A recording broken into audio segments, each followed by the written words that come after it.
اور کسی نے ایک سوال کیا ہے، کیا جمعہ کے دن خطبہ نہ بھی ملے تو جمعہ کی نماز مل جاتی ہے؟ کیونکہ ہمیں خطبہ نہیں ملا تھا تو امام صاحب نے دوسری مسجد میں جانے کو کہہ دیا تھا۔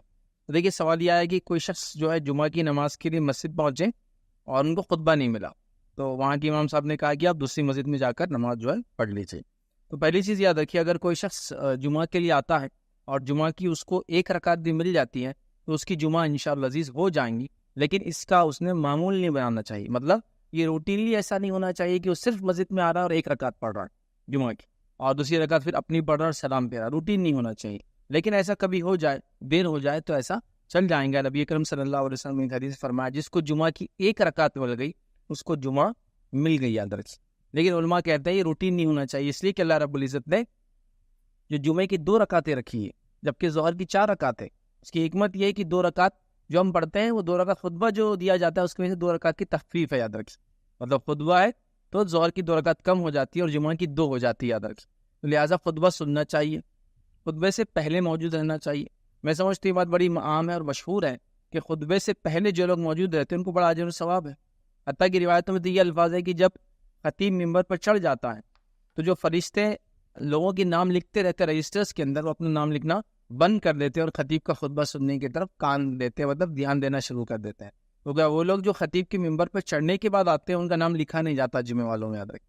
مطلب یہ ترغیب دلانے کے لیے، اس میں جلدی آنے کے لیے ایک ترغیب دلائی جا رہی ہے۔ تو کوشش ہم کریں کہ جمعہ کے دن جلدی سے جلدی آئے۔ جو سب سے پہلے آ کر اول صف میں بیٹھے اس کو ایسا ثواب ہے جیسا اس نے ایک اونٹ ذبح کیا۔ جو دوسری صف میں آ کے بیٹھے اس کا ثواب ایسا ہے کہ اس نے ایک جو ہے بیل کو ذبح کیا۔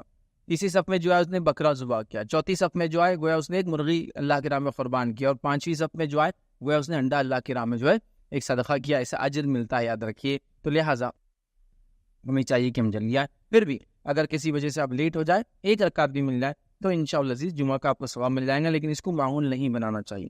اب تھوڑا سا اس میں ایڈیشن کر دیتا ہوں اس سوال میں۔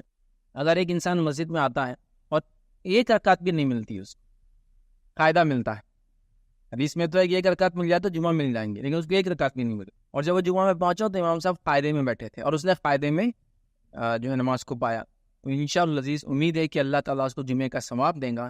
لیکن اب وہ جمعہ نہیں پڑھیں گا، اب وہ ظہر پڑھیں گا اس کے بعد۔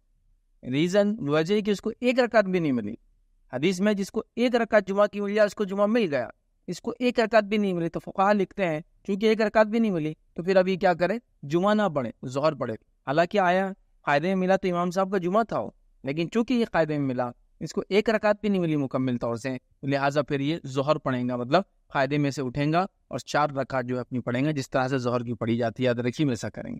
اس بات کو ہم ذہن میں رکھے تو کبھی کبھار ایسا ہو جائے کہ آپ آئے ایک رکعت مل جائے، جمعہ مل جائیں گی، لیکن اگر ایسا آپ ہمیشہ کر رہے تو بالکل اچھی بات نہیں ہے، اور اگر ایک رکعت بھی نہ ملے تو پھر ہم لوگ جو ہے جمعہ نہیں ہوں گا، وہ ظہر پڑھیں گے، یاد رکھیے اس دن۔ مطلب امام کے پیچھے آپ ملے لیکن وہ ظہر آپ پڑھیں گے اس کے بعد، چونکہ آپ کو ایک رکعت بھی نہیں ملی، صرف فائدہ ملا امام کے ساتھ۔